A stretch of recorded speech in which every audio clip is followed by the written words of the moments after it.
Seusai sholat, kita dianjurkan beristighfar. Artinya mengevaluasi sholat kita barusan. Berapa banyak kehusuan kita, berapa persen kita ingat Allah, berapa banyak kita melupakan Allah. Ini harus berani kita akui, kita evaluasi, dan memohon ampunan kepada Allah.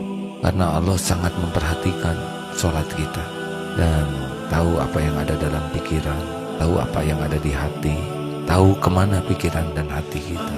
Maka istighfar harus benar-benar dengan kesadaran mohon ampun atas sholat kita yang kurang baik. Jangan biarkan sholat tanpa evaluasi, dan jangan biarkan beristighfar tanpa makna, tanpa penyesalan. Mudah-mudahan kita selalu bisa mengevaluasi diri kita, karena tidak ada perubahan tanpa keberanian mengevaluasi diri. Semoga sholat kita lebih baik. Amin.